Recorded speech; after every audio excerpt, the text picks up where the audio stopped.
One might have liked the weather most unquietly. Oh, I know you.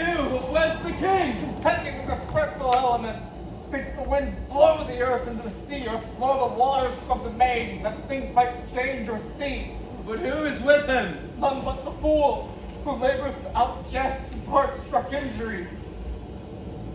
Sir, I do know you, and so commend a dear thing to you here.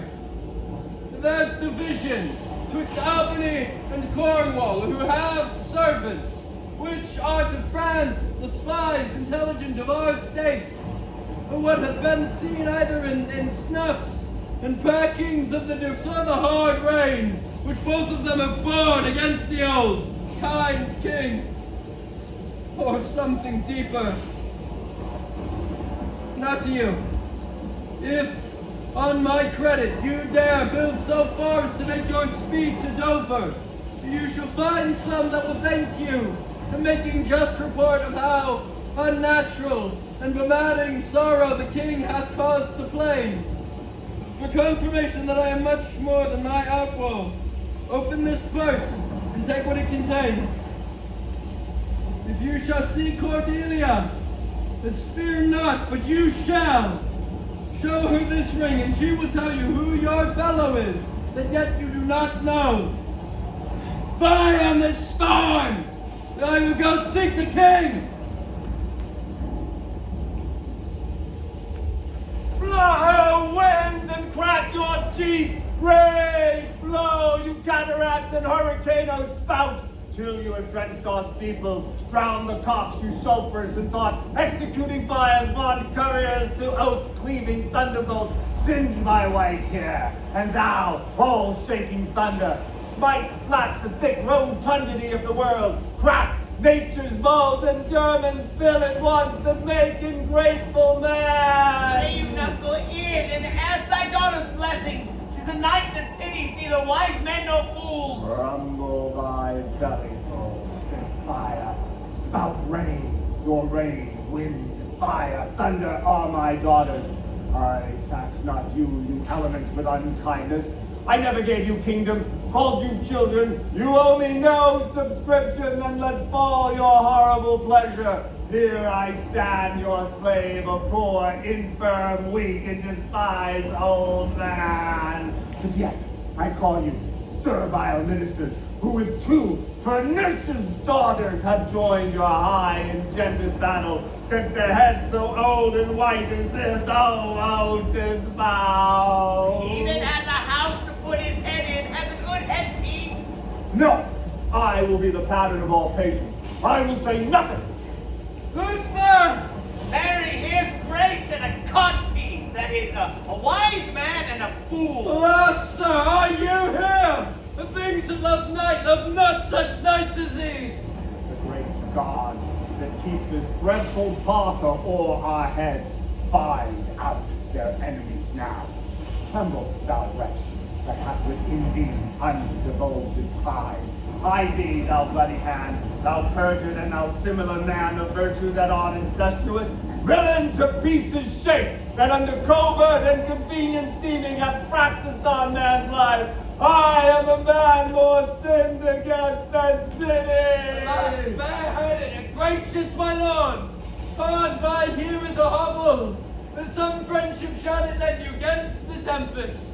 To repose you there, while I to this hard house, which even but now demanding after you, denied me to come in. Return, enforce your scanty courtesy.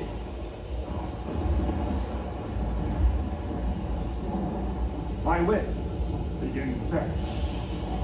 Come on, my boy. How doth my boy? Art cold? I am cold myself. Where is the straw, my fellow? The art of our necessities is strange that can make vile things precious. Come, your help. My poor fool and knave, I have one thought in my heart that's sorry yet for thee. He that has a little tiny wit with a hey-ho, the wind and the rain must make content his fortune's fit. For the rain it raineth every day. True, my good boy. Come, bring us to this huddle. is a brave knight, cool a courtesan. I'll speak a prophecy ere I go.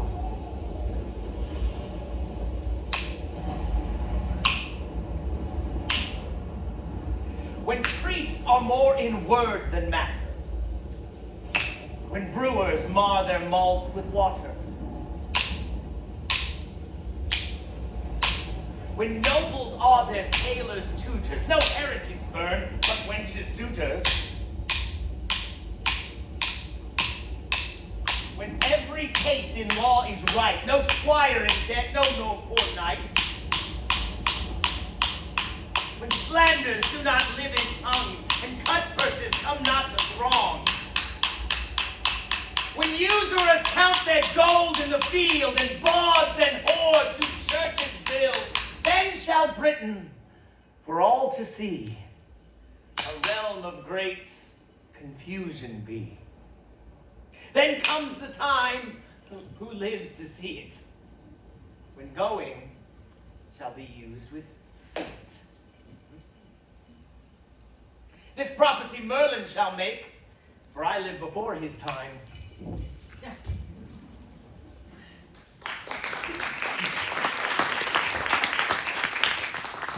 Alack, Edmund, I like not this unnatural dealing.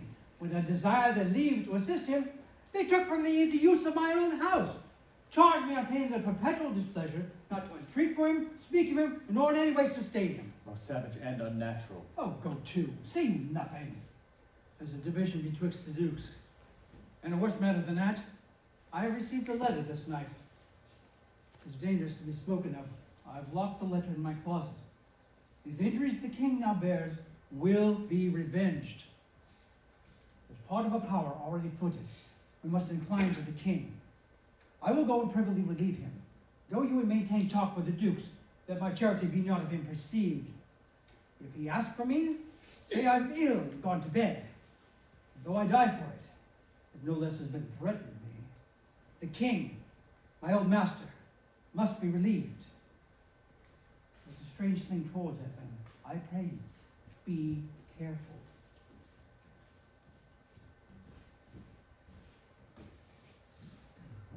This courtesy, forbid thee, shall the Duke instantly know. And of that letter, too. It seems a fair deserving, and must bring me that which my father loses, no less than all. The younger rises where the old doth fall.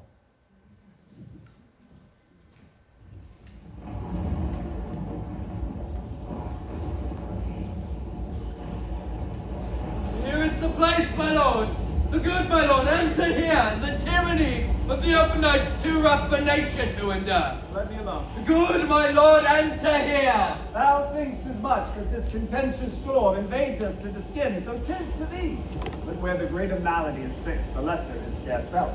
Thou wilt shot a bear, but if thy flight lay toward the raging sea, thou wouldst meet the bear in the mouth. When the mind's free, the body's delicate. The tempest in my mind doth from my senses take all feeling else, save what beats them. Filial ingratitude in such a night as this. Oh, William Goneril, your old kind father whose frank heart gave up. Oh, that way madness lies. Let me shun that. No more of that. Good, my lord, enter here. Prithee, go in thyself. Seek thine own ease. Nay, get thee in. I'll pray, and then I'll sleep. Poor, naked wretches, and so ere you are, that by the pelting of this pitiless storm, how shall your houseless heads and unfed sighs, your looped and windowed raggedness defend you from seasons such as these? Oh, I have ta'en too little care for this. Take physic upon, expose thyself to feel what wretches feel, that thou may shake the superflux to them, and show the heavens more just. Fathom and half, four-tongued. Pray you, uncle, come out in here. Is a spirit, help me. Help me. Who's there? Spirit, says his name's Poor Tom. What art thou that dost grumble there in the straw? Come forth. Away! The foul fiend follows me. Through the sharp hawthorn blows the wind. Go to thy bed and warm thee. What?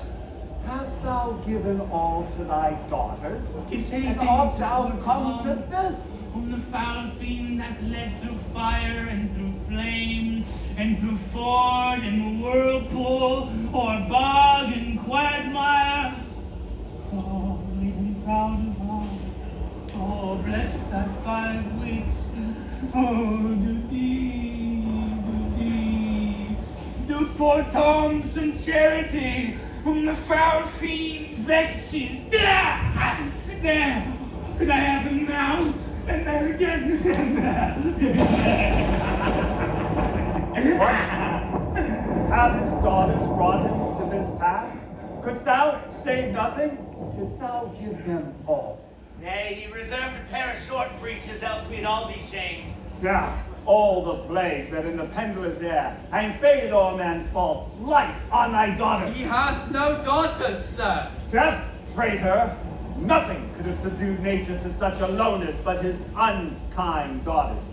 Is it the fashion that discarded fathers should have thus little mercy on their flesh? Take heed, O the foul fiend. Obey thy parents. Keep thy word justly. Swear not. Commit not with man's sworn spouse. Set not thy proud heart on sweet array. Oh, tongues are cold. What hast thou been? A serving man, proud in heart and mind, I served the lust of my mistress's heart, and did the act of darkness with her. I swore as many oaths as I spake words, and broke them in the sweet face of heaven. Oh, wine of thy deeply, dice dearly, hog and sloth, fox and stealth, wolf and greediness, dog and madness, and lion and prey. Let not the creaking of shoes, nor the rustling of silks betray thy poor heart to woman. Keep thy foot out of brothels, thy hand out of plackets, thy pen from lenders' books, and defy the foul fiend. Why, thou wert better in thy grave than to answer with thy uncovered body this extremity of the sky. Is man no more than this? Consider him well. Thou art the thing itself. Unaccommodated man is no more but such a bare forked animal as thou art. Off! Off, you Lundy! Come on, bucket here! Hey, you nuncle, be content. 'Tis a naughty night to swim in. But a small fire in a wild field is like a lecher's heart. A small spark, but all the rest of his body's cold. Look, here comes a walking fire. Oh, this is the foul fiend. He begins at curfew and walks to the first score. How fares your grace? What's he? Who's there? What is you seek? What are you there? Your names? Poor Tom, like the swimming frog, the toad, the tadpole, the walnut in the water, but in the fury of his heart, when the foul fiend rages, it's cow dung for salads. What, has your grace no better company? Oh, the Prince of Darkness is a gentleman. Flesh and blood, my lord, that grows so vile it don't hate that what begets it. Tongue cold. Come inside. My duties cannot suffer to obey in all your daughter's hard commands. The other injunction be to bar my doors. I ventured forth to come seek you out and bring you where fire and food are ready. First, let me talk with this philosopher. What is the cause of thunder? Good, my lord. Take his offer. Go into the house. I'll talk a while with this same learned Theban. What is your study? How to prevent the fiend, and then to kill Vernon. Let me ask you one word in private. My lord, importune him to go once more. His wits begin to unsettle. Canst thou blame him? His daughter's secret is dead. Ah, that good catch. He said it would be thus. Oh, banished man. You say the king grows mad. Well, I'll tell thee, friend. I am almost mad myself. son, now banished for my blood, he sought my life. When lately, very late, I loved him, friend. A father and his son no dearer. Truth to tell me, the grief hath crazed my wits. Oh, what a night this! I do beseech your grace, come inside! Oh, cry your mercy, sir. Noble philosopher, your company. Tom's cold. Come inside, friend, get thee warm! Come, let's in all. This way, my lord. With him, I will keep still with my philosopher. My lord, soothe and let him take the fellow. Take him, you want! Sirrah, come on, go you along with us. Come, good Athenian! No words, hush, hush! Child Roland of the Dark Tower came. His word was still. Fi, foe, and fun. I smell the blood of a British man.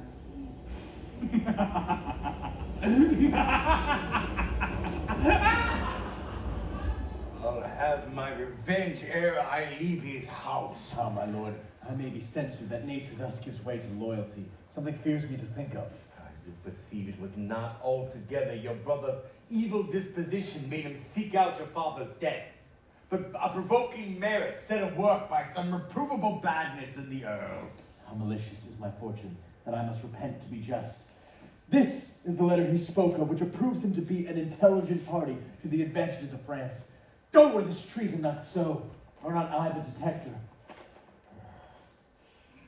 Go with me to the Duchess. If the matter of this paper be certain, you have mighty business in hand. True or false, it hath made thee the Earl of Gloucester. Go, seek out where your father is, that he may be ready for our apprehensions. If I find him comforting the king, it will stuff his suspicion more fully. I will persevere in my current course of loyalty, though the matter be sore between that and my blood. I will set my trust upon thee, and thou wilt find a dear father in my love.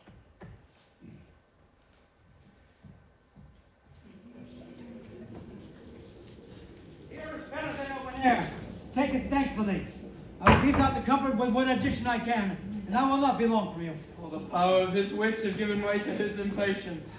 May the gods reward you for your kindness. Ah, Frateretto calls me and tells me Nero is an angler in the lake of darkness.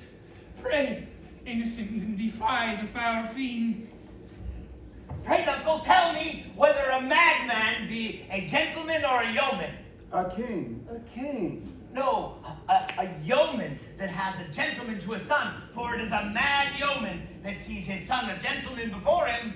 How 1,000 red burning spits come hissing in upon them! Bless thy 5 wits. Oh, pity, sir. But where is the patience now that I've so often boasted to retain? Oh, my tears begin to take his part so much, they'll mar my counterfeiting. The 3 little dogs and all, Tread, Blanche, and Sweetheart. See, they mock at me. Tom will throw his head at them. Avaunt, you curse! Then let them animatize Regan, see what breeds about her heart. Is there any cause in nature that makes these hard hearts? Now, my lord, lay here and rest a while. Make no noise, make no noise. Draw the curtains. So. We'll go to supper in the morning. So. I'll go to bed at noon. Come hither, friend. Where is the king, my master? Here, so, but trouble him not, his wits are gone. I pray thee, take him in thy arms. I've overheard a plot of death upon him. There's a litter ready. Lay him in it, and drive towards Dover, friend, for thou wilt welcome in protection. Take up thy master, if thou shouldst dally half an hour. His life and thine, and all those offered to defend him, stand as sure as lost. Take up, and follow me, that to some provision will bind thee quick contact. And help to bear thy master, thou must not stay behind. Away, come away!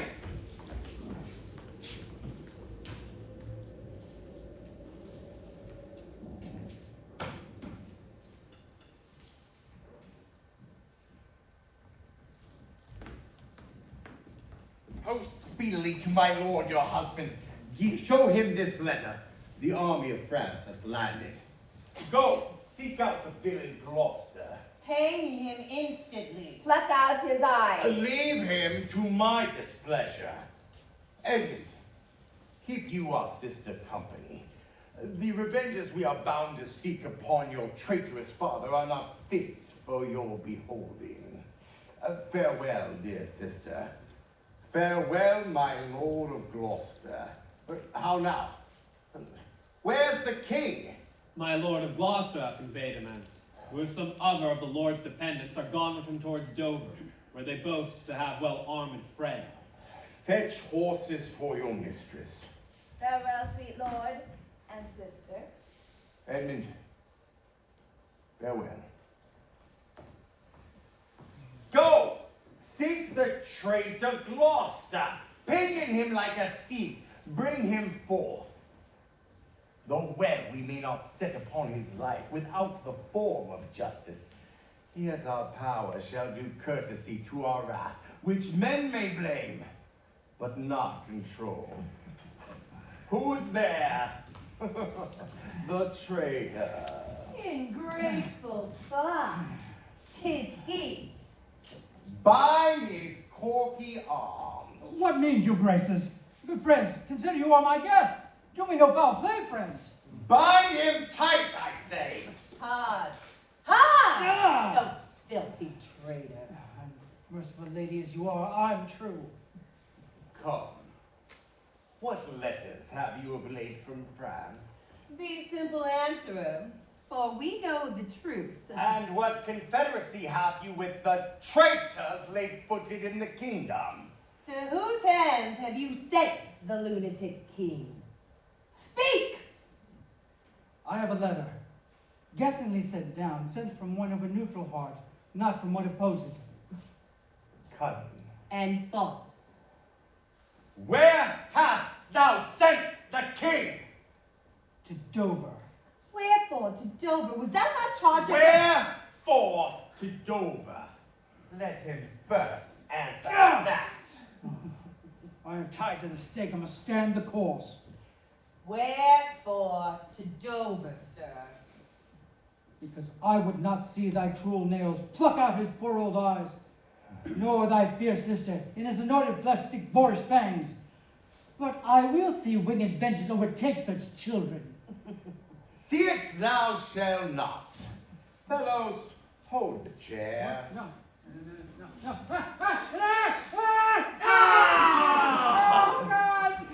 Upon these eyes of thine, I'll set thy foot. One side will mock another, the other too. If thou seest vengeance, Hold your hand, my lord. I have served you ever since I was a child, but better service have I never done you than now to bid you hold. Vic. How dare you, dog? Give me thy sword. Has it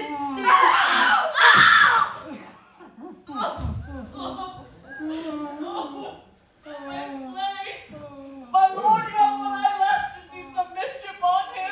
Lest it see more, prevent me. Where is thy luster now? Oh, Doctor, comfort us. Where's my son Edmund? Oh, Edmund, kindle all the sparks of nature to quit this horrid act. Oh, treacherous villain, thou callest on him that hates thee. It was he that made the overture of thy treason to us, who is too good to pity thee. Oh, my follies, that Edgar was abused. Oh, God, forgive me that and prosper him. Go thrust him out of gates. Let him smell his way to Dover. How's my lord? How look you? I have received a hurt. Come with me, lady. Throw out the villain! Put the slave on a dunghill! And you bleed apace. Untimely comes this hurt. Come, Give me thy own.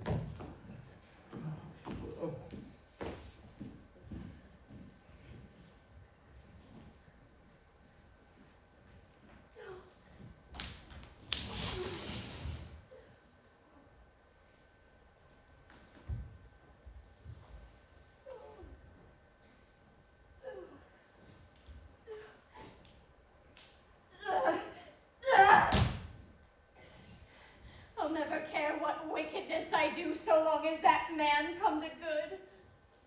If she live long and in the end to meet the old course of death, women will all turn monsters. Let's follow the old earl, and let the bedlam lead him where we would. His roguish madness allows itself to anything. Go thou. I'll fetch some flax and whites of eggs to apply to his bleeding face. No heaven help him!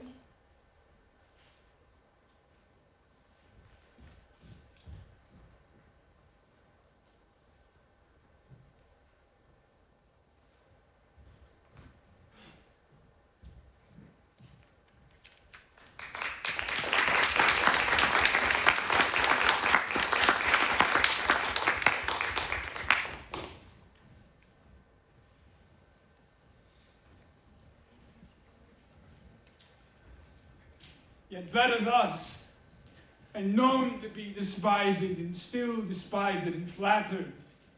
Welcome, then, thou unsubstantial heir that I embrace. The wretch that thou hast blown unto the worst owes nothing to thy blast.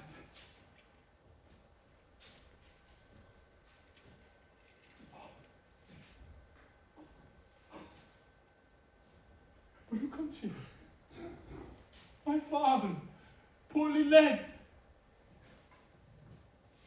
Oh, my good lord, I've been your tenant, and your father's tenant these 40 years. Away, get thee away, good friend, be gone. Thy comforts can do me no good at all. Thee they may hurt. Oh, relax, sir. You cannot see your way. I have no way, if I want no eyes. Oh, dear Sir Edgar, fruit of thy father's wrath.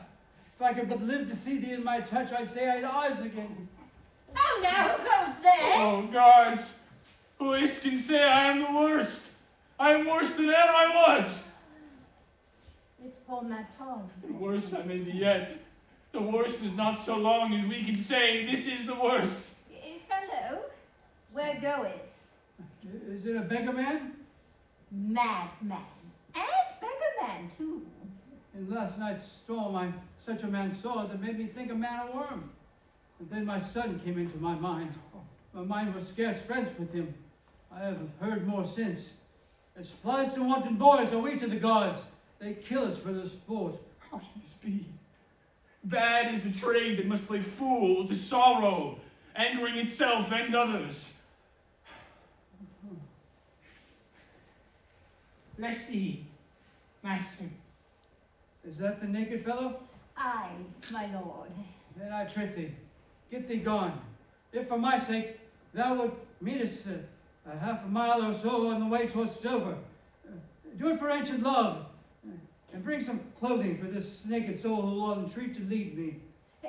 Alack, sir, he's mad. 'Tis the time's plague when the madmen lead the blind. Do as I bid thee, or do thy pleasure. Above the rest, be gone. Yeah. I'll bring him the best apparel I have. What good that'll do him. Sirrah, naked fellow. Poor Tom's cold. I cannot play it further. Come hither, fellow. And yet I must. Bless thy sweet eyes, master, they bleed. Knowest thou the way to Dover? Oh, with stile and gate, horseway and footpath. Poor Tom hath been scared out of his good wits. Bless thee, good man's son, from the foul fiend. Here, take this purse. Thou whom the heaven plagues have humbled to all strokes. That I am wretched makes thee happier. Heavens, deal so still. Dost thou know Dover? Aye, master. There is a cliff whose high and bending head looks fearfully in the confined deep. Bring me but to the very brim of it, and I will repay thee with something rich about me. From that place I shall no leading need. Give me thy arm, master. Poor Tom shall lead thee.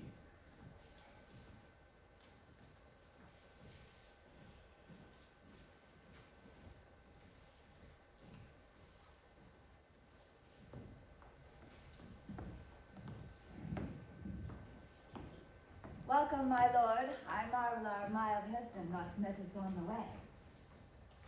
Now, where's your master? Madam, within, but never man so changed. I told him of the army that was landed, he smiled at it. I told him you were coming, and his answer was the worse. Gloucester's treachery and of the loyal service of his son. When I informed him, then he called me soft, told me I had turned the wrong side out. But most he should dislike seems pleasurable to him. What he should like, offensive. Then shall you go no further. It is the cowardice of his spirit that dares not undertake. He'll not feel wrongs which tie him to an answer. Back Edmund to my brother, hasten his musters, and conduct his powers. This trusty servant will pass between us. Ere long you are like to hear a mistress's command. Wear this, spare speech, decline your head.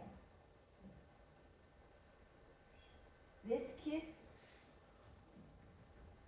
if it durst speak, would stretch thy spirits up into the air.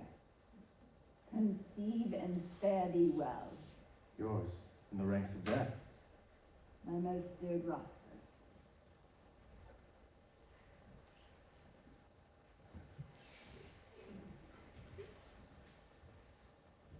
Oh, the difference of man and man. To thee a woman's services are due. My fool usurps my father. Madam, here comes my lord. I was worth the wait. Oh, Goneril, you're not worth the dust which the rude wind blows in your face. Oh, you milk-livered man, that bears a cheek for blows and a head for wrongs, who hast not in thy brow an eye discerning thine honor from thy suffering. See thyself, devil. Proper deformity seems not in the fiend so horrid as in woman. Changed in self come a thing for shame. The monster not thy feature. Were it my fitness to let these hands obey my blood, they are apt enough to dislocate and tear my flesh and bones. Whoever thou art a fiend, a woman's shape doth shield thee. Oh, you vain fool. Oh, my good lord, the Duke of Cornwall is dead, slain by his servant who put out the other eye of Gloucester. Gloucester's eye? A servant that he bred, thrilled with remorse, opposed against the act, bending his sword to his great master, who thereat enraged, flew onto him and amongst them felled him dead, but not without that harmful stroke which since have plucked him after. This shows you are above you justicers, that these are nether crimes so speedily convenge. But, oh, Gloucester. Lost he his other eye? Both, my lord. This letter, madame, craves a speedy answer. 'Tis from your sister. One way I like this well. She being with him, and my Gloucester with the widow, the news is not so tart. I'll read an answer. Where was his son when they take his eyes? Knows he the wickedness? Aye, my good lord. 'Twas he informed, and he quit the house on purpose so that their punishment may have a freer course. Gloucester, I live to thank thee for the love thou showedst the king, and to revenge thine eyes. Come hither, friend. Tell me what more thou knowest.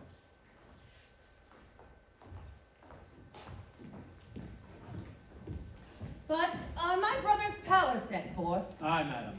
Himself in person there. Madam, with much ado, your sister is the better soldier. Lord Edmund spake not with your lord at home.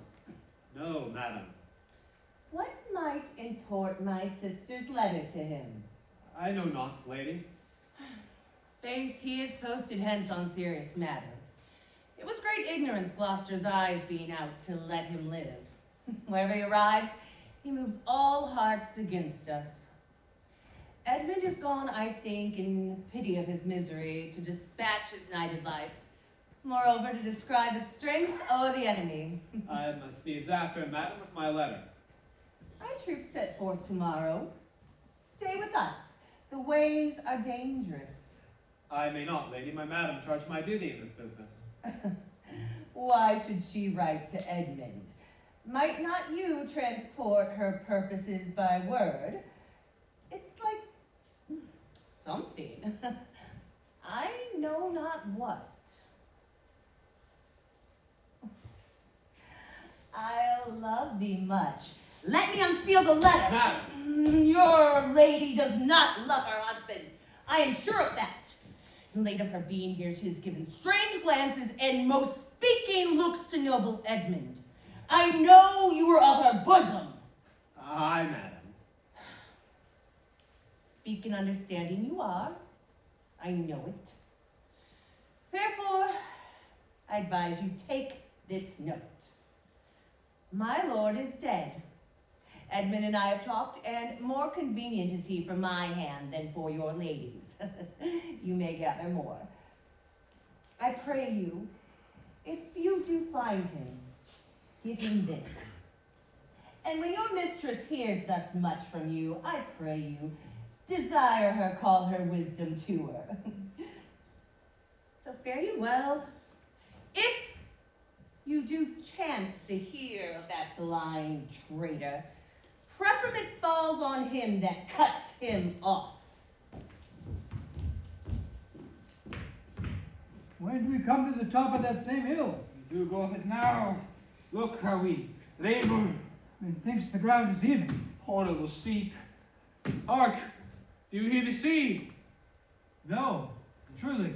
Why, can your other senses grow imperfect by your eyes' anguish? May it be indeed. Methinks thy voice is altered. Thou speak in better phrase and manner than thou didst. You are much deceived. In nothing am I changed but in my garments. Methinks you're better spoken. Come on, sir. Here's the place. Stand still.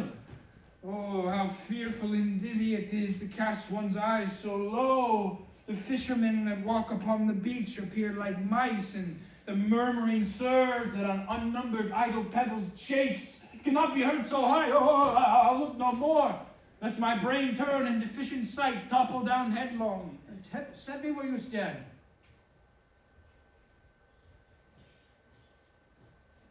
You are now within a foot of the extremest verge. Let go of my hand. And here, take this purse and go thou farther off. Bid me farewell and let me hear thee going. Fare you well, good sir. With all my heart. Why do I trifle thus with his despair? Is done to cure it. O you mighty God, this world I do renounce, and in your sight shake patiently my great affliction off.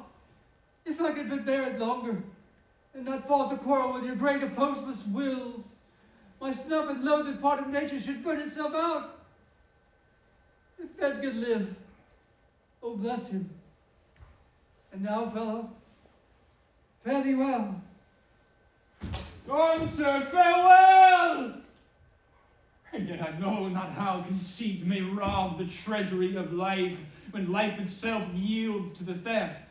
Had he been where he thought, by this had thought been past.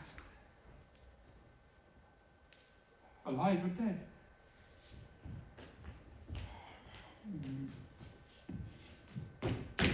Oh! You, sir! Friend! Ere you, sir, speak! Oh, thus might he pass indeed.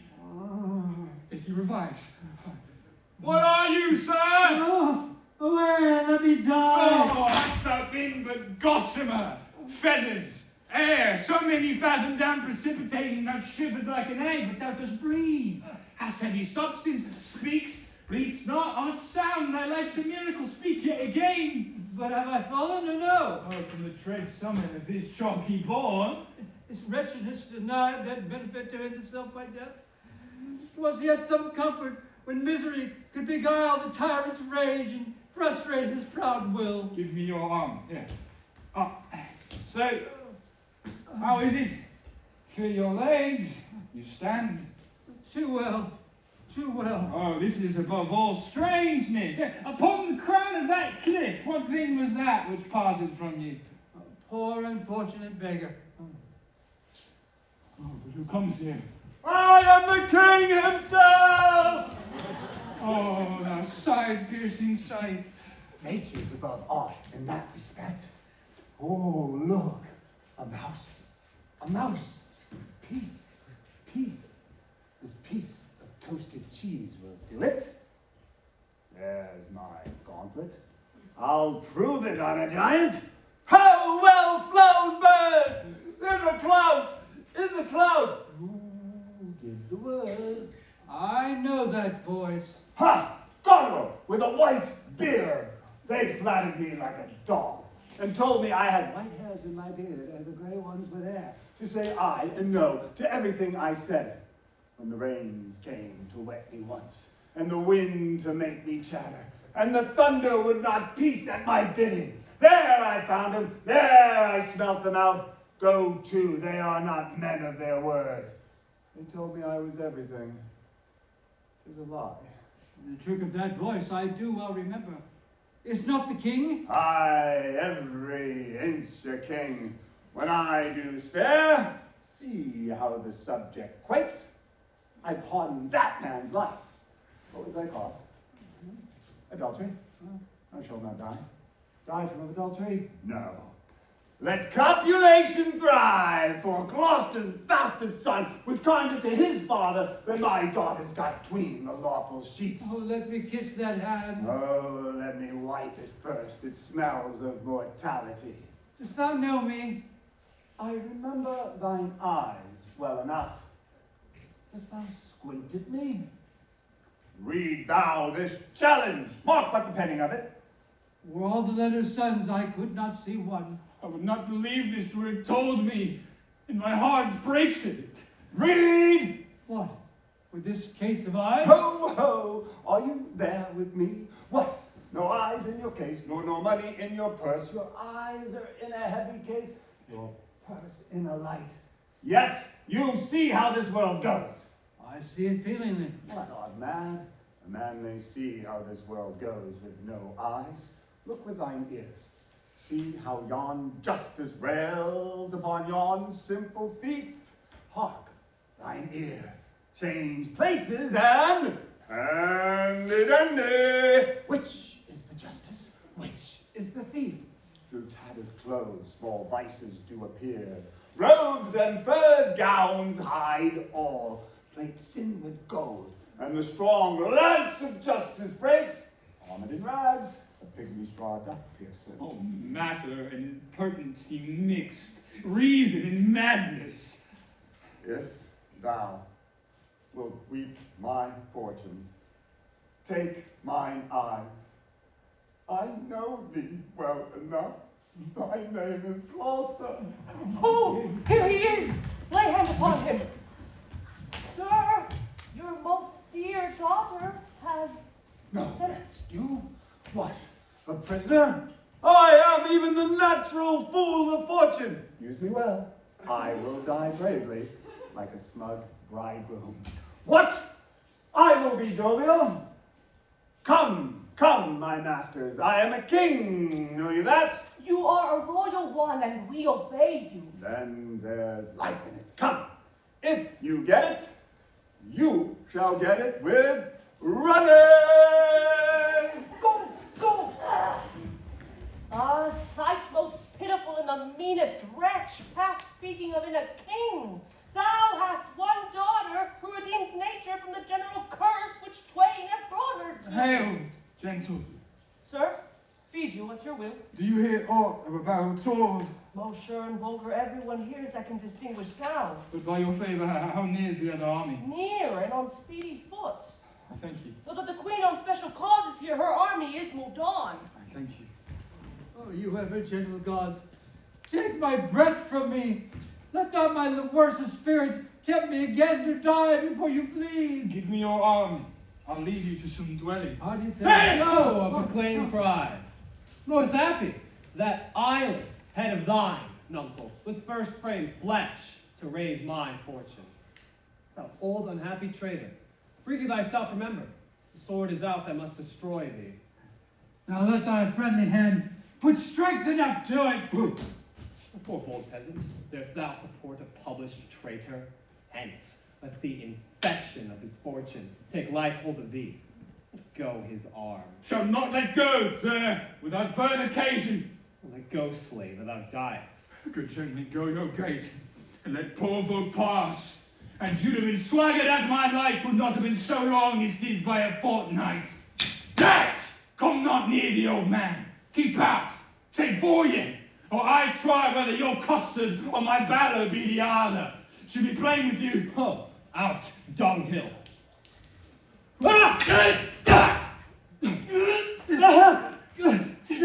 Slave!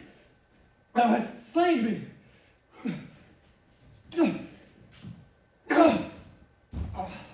Villain, take hold mine purse, if ever thou wilt fry bury my body, and take the letters that thou find'st about me to Edmund, Earl of Gloucester. Seek him out upon the side of the English party. Oh, timely death. I know you well. A serviceable villain, as duteous to the vices of thy mistress as badness would desire. What?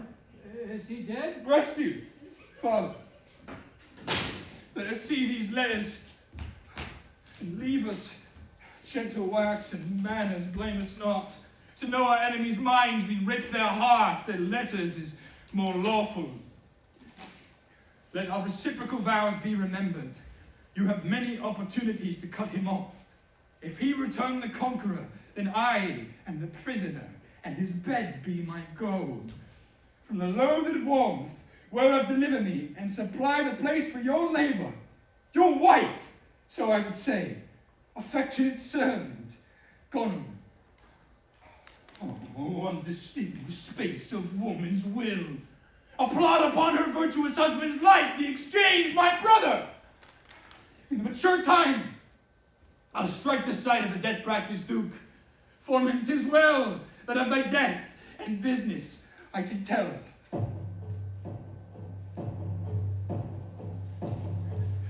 Far off, methinks, I hear the beating drum.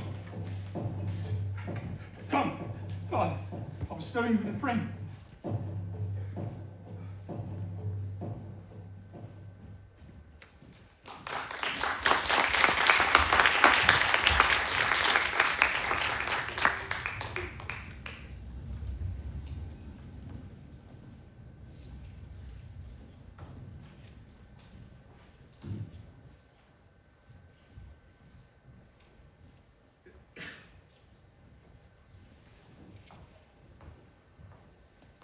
O thou good Kent, how shall I live and work to match thy goodness? My life will be too short, and every measure fail me. Madam, to be acknowledged is o'erpaid. How does the king? Madam. Sleeps. Still. Oh, you kind gods, cure this great breach in his abusive nature. So please, your majesty, that we may wake the king. He hath slept long. Be governed by your knowledge and proceed in the sway of your own will. Is he arrayed? Aye, good madam. In the heaviness of his sleep, we put fresh garments on him. Be by, good madam. When we do wake him, I doubt not his temperance. Very well.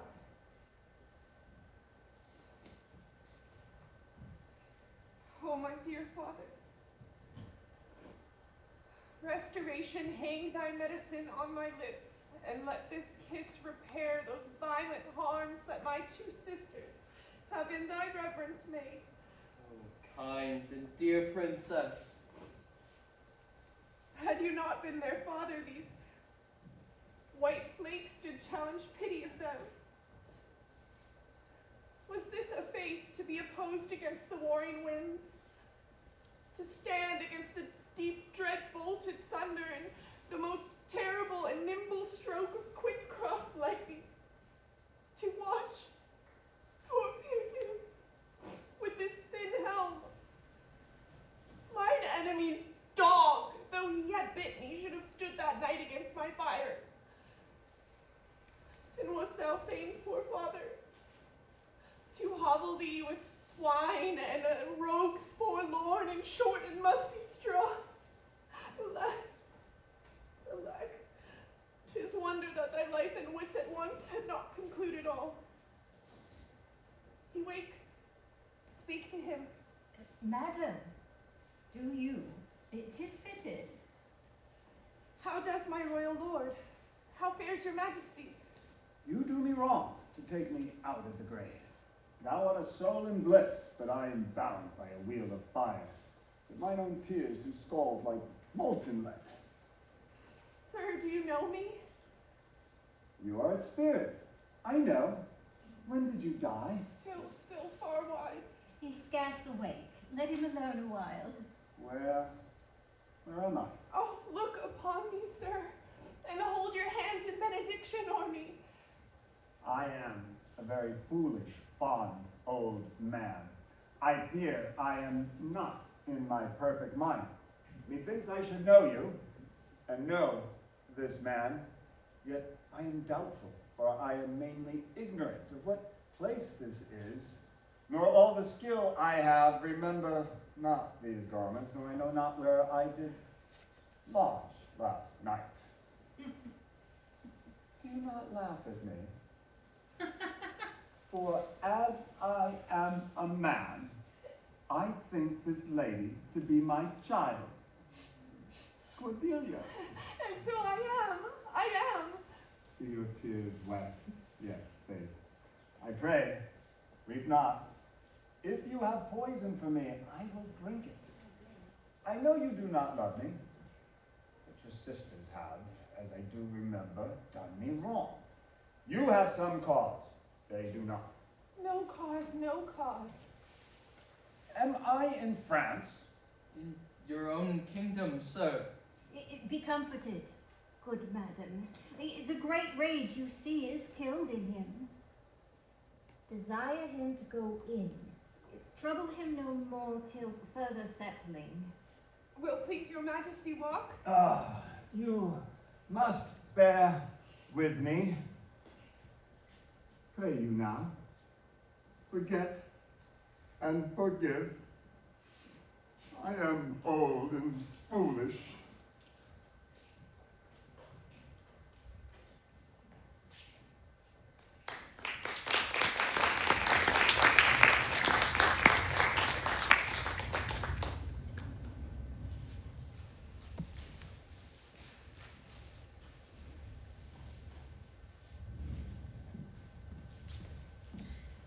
We must know of the Duke if his last purpose hold, or whether since he is advised by aught to change the course, he's full of alteration and self-reproving.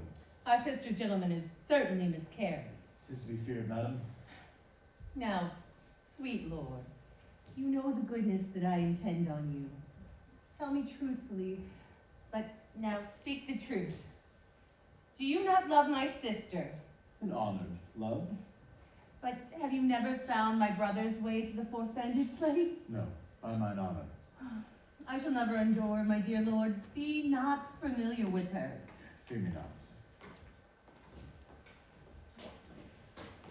Our very loving sister, well bemet.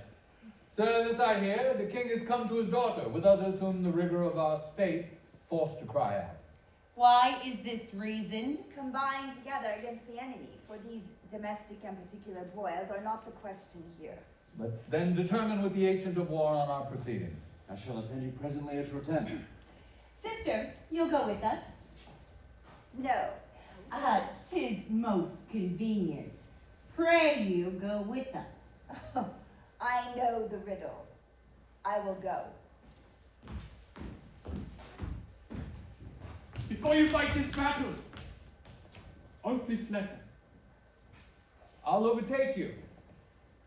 Speak. If you have victory, sound the trumpet for him that brought it. Wretched though I seem, I can produce a champion who will prove it is vouched there. The enemy is upon us. Draw up your powers.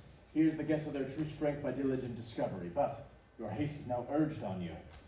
We will greet the time.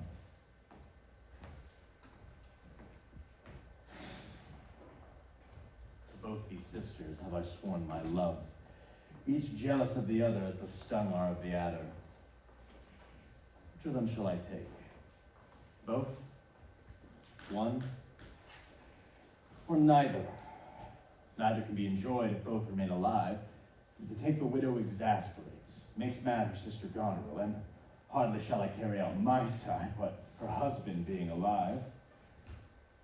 Now, we'll use his countenance for the battle, which, being done, let her who would be rid of him devise his speedy taking off. And as for the mercy which he intends to Lear and to Cordelia, the battle being done, and they within our power, shall never see his pardon. For my estate it stands on me to defend, not to debate.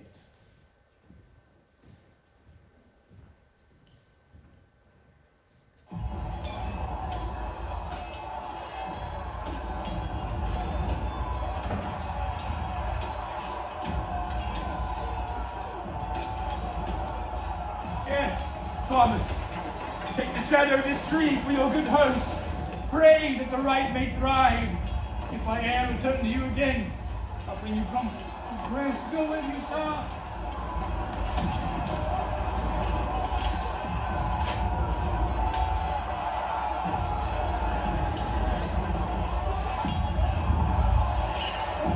Away! Old man, give me thy hand! Away! King Lear has lost, and his daughter ta'en. Give me thy hand, come on! No further, sir. A man may rot, even here. What? In your thoughts again? Men must endure their going hence even as they're coming hither. Rightness is all. Come on. And that's true, too.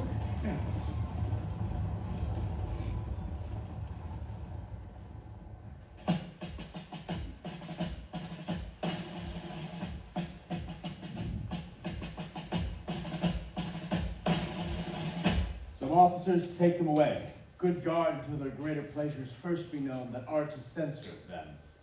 We are not the first who, with best meaning, have incurred the worst. For thee, oppressive king, am I cast down. Shall we not see these daughters and these sisters? No, no, no, no. Let's away the prison. We two alone will sing like birds in the cage. When thou dost ask me blessings, I'll kneel down and ask of thee forgiveness. Take them away. He that parts us shall bring a brand from heaven and fire us hence like foxes. Like thine eyes, the good years shall devour them fresh and fell. Ere they shall make us weep, we'll see them starve first. Come. Come hither, Captain. Take out this note.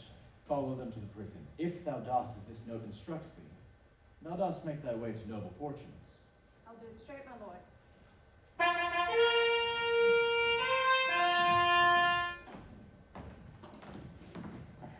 Sir, you've shown today your valiant strain. Fortune led you well. You have the captives that were the opposites of this day's strife. We now require them. And I thought it fitting to send the old and miserable king to some retention and appointed guard. With him I sent the queen, and they are ready tomorrow, or at further space where you shall hold your session.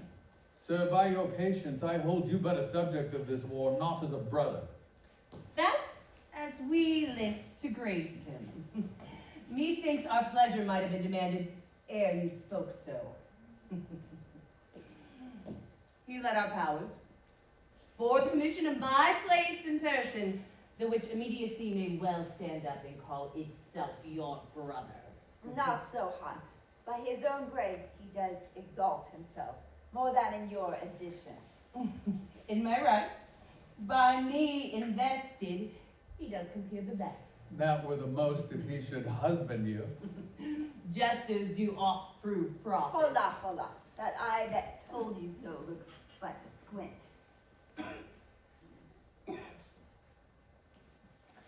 Lady, I am unwell. Else I would answer you from full-blown stomach. General, take my soldiers, my prisoners' patrimony, dispose of them of me. The walls are thine. Witness here the world that I create thee, my lord and master. I mean you to enjoy him. The let alone lies not in your goodwill. Nor in thine, Lord. Half-blooded fellow, yes! Let the drums strike and prove my title thine. Stay yet, hear reason. Edmund, I arrest thee on capital treason, and in thine attaint this gilded serpent. For your claim, fair sister, I bar it, in the interest of my wife, 'tis she is subcontracted to this lord, and I, her husband, contradict your bans. You will marry, make your loves to me, my lady is bespoke. An interlude. Thou art armed, Gloucester, let the trumpet sound. If none appear to prove upon thy head thy heinous manifest in many treasons, there is my pledge. Sick, oh sick. If not, I'll ne'er trust medicine. There's my exchange. What in the world he is that names me traitor? Villain like he lies. Call on thy trumpet, he that dares approach. On him, on you, who else? I will maintain my truth and honor firmly. A herald, ho! My sickness grows upon me. She is not well. Take her to my tent. Herald, come hither. Let the trumpet sound, and read out this.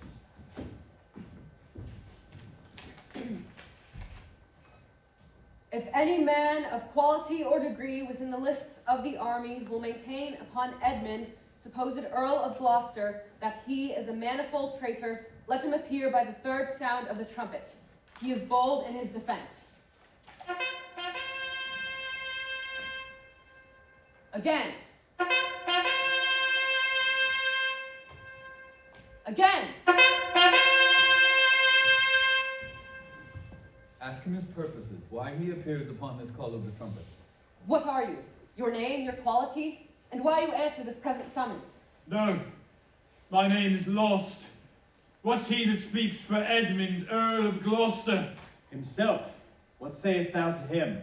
Draw thy sword, that at my speech offend the noble heart, thy arm may do thee justice. Here is mine. Behold, it is the privilege of mine honors and my profession. Thou art a traitor, false to thy God, thy brother, and thy father, conspirating against the high illustrious prince, and from the extremest upward of thy head to the dust and descent below thy foot, a most toad-spotted traitor. Say thou no, this sword, this arm, and my best spirits are bent to prove upon thy heart, whereto I speak. Thou liest. Back! I do toss these treasons on thy head, with the hell-hated lie overwhelm thy heart, for which they yet glance by and scarcely bruise. This sword of mine shall give them instant way where they shall rest forever. Trumpets, speak!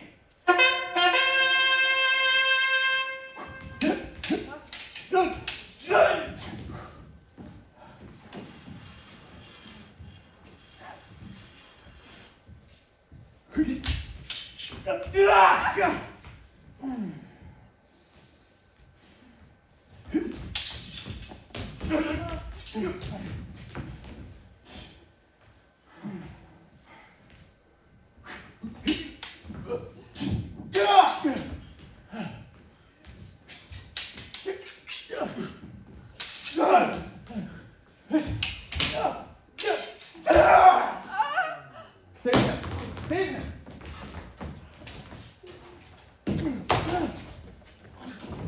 This is trickery, Gloucester. By the law of arms thou wast not bound to answer an unknown opposite. Thou art not vanquished, but cozened and beguiled. Shut your mouth, dame, or with this paper shall I stop it.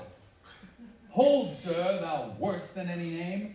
Read thine own evil. No tearing, lady. I perceive you know it. Say if I do, the laws are mine, not thine. Who shall arraign me for it? A most monstrous. Oh. Knowest thou this paper? Ask me not what I know. Go after her. She's desperate. Governor. That which you have charged me with, that I have done. And more. The time will bring it out. But what art thou, and have done misfortune on me? Thou art noble, and do forgive me. Let's exchange for charity, Edmund. I am no less in blood than thou art. If more, the more thou hast wronged me. My name is Edgar, and thy father's son. The dark and vicious place where thee he got, cost him his eyes. Thou hast spoken true. The wheel has come full circle. I am here. Methought thy very gait did prophesy a royal nobleness. I must embrace thee.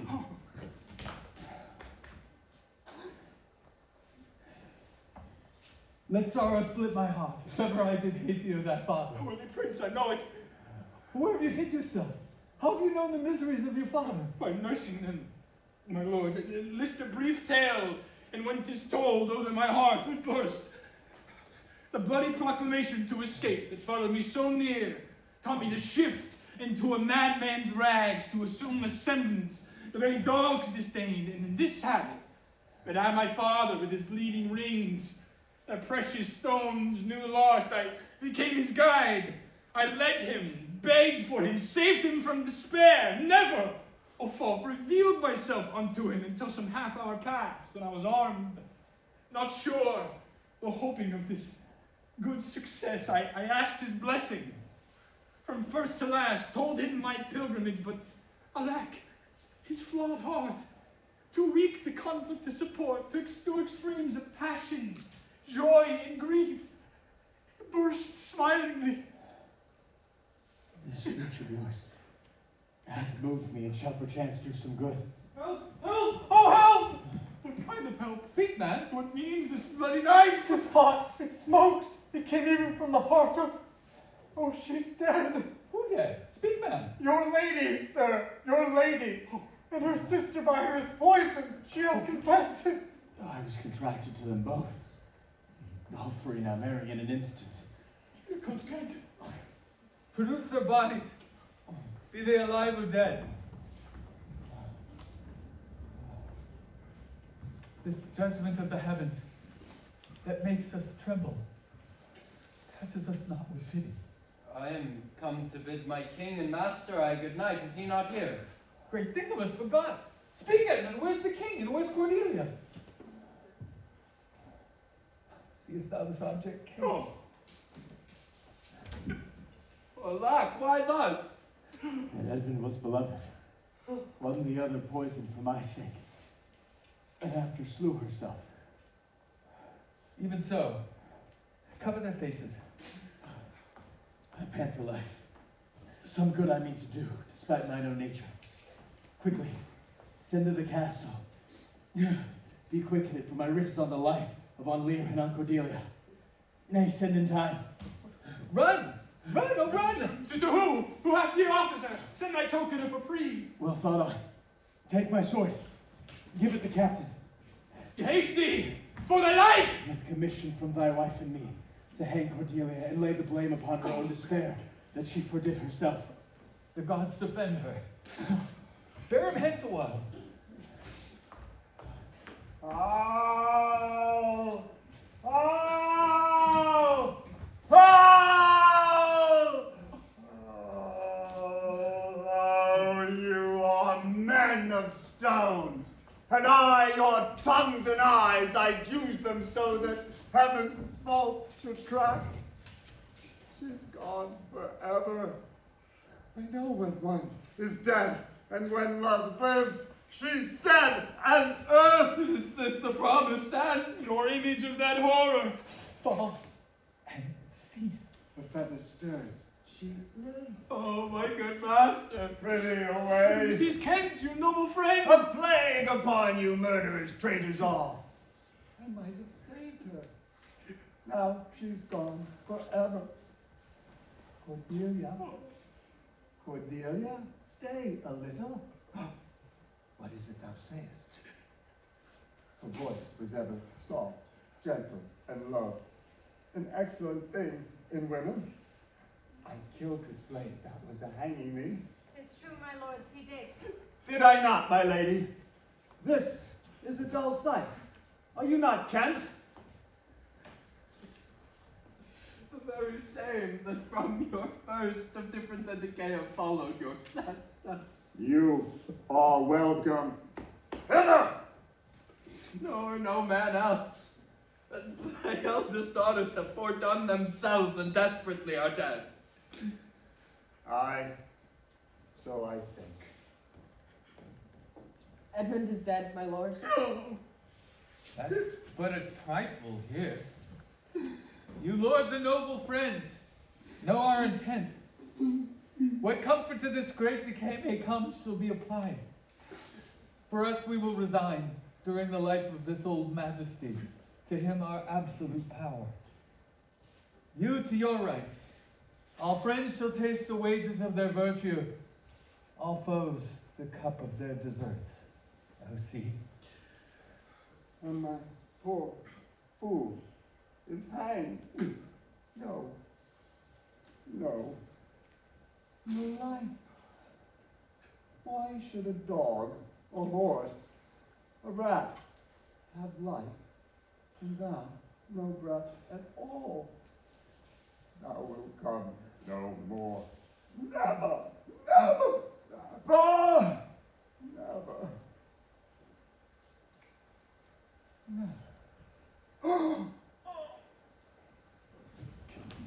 No, break, heart, I prithee, break! He's gone. Indeed.